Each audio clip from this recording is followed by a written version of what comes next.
नमस्ते. नमस्कार. नमस्कार. नाव सांगा मॅडम तुमचं. माझं नाव आशा कैलास जाधव, राहणार जालना. मला 2 वेळा त्रास झालेला आहे गुडघ्यांचा. किती वेळ आहे? ही माझी 4थी वेळ आहे. ओके. तर दोन आपण 3 सिटिंग तुमच्या गुडघ्यावर घेतल्या. हो हो, ही 4थी आता स्पॉन्डिलायटिससाठी हे गॅप आलेला आहे मानेमध्ये, त्याच्यासाठी. गुडघ्याला कसं वाटलं मॅडम? गुडघ्याचं कम्प्लीट बरं झालंय.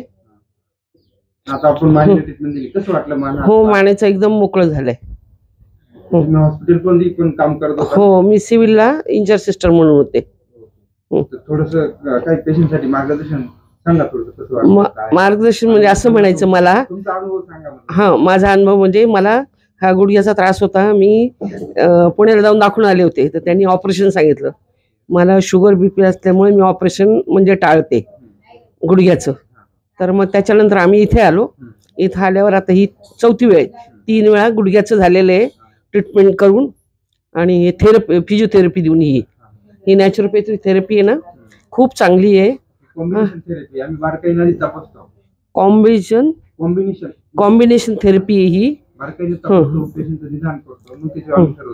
व्यवस्थित पेशंटची म्हणजे आधी चौकशी करतात, माहिती काढतात, नंतर त्याला फिजिओथेरपी देऊन नंतर ही उरलेली ट्रीटमेंट इकडे करतात.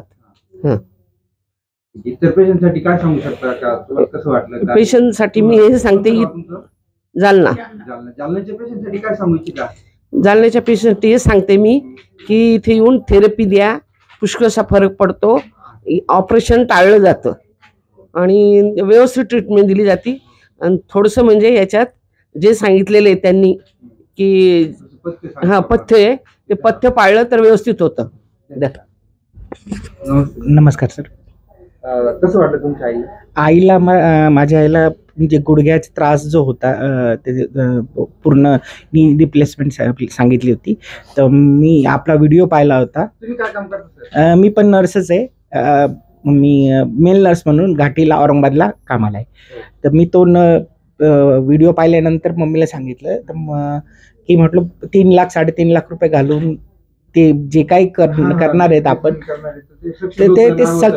ते सक्सेस व्हायचा रेट खूप कमी आहे.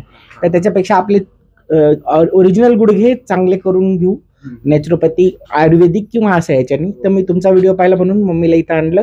तिला पहिल्याच दिवशी 70% पर्यंत फरक पडला, आणि नंतर बाकीचे 2 दिवस 2 वेळेस आलो त्यावेळेस तर पूर्ण नीट झालं. पण थोडं आता तिथं पडली ती म्हणून तिचा पाय दुखतोय. वर गुडघा नाही दुखत आहे, पण वरचे मसल्स दुखतात. ते झालं असेल आज. आणि स्पॉन्डिलायसिस खूप जुना आहे तिचा, पण तो पण आता माहिती नाही किती वेळ कसा झालाय. तर ओके सर. Okay sir. इथं आल्यानंतर नाही म्हटलं तरी 50% तरी फरक पडतोच, की माणूस थोडासा रिलीफ होऊनच जातो. Thank you sir.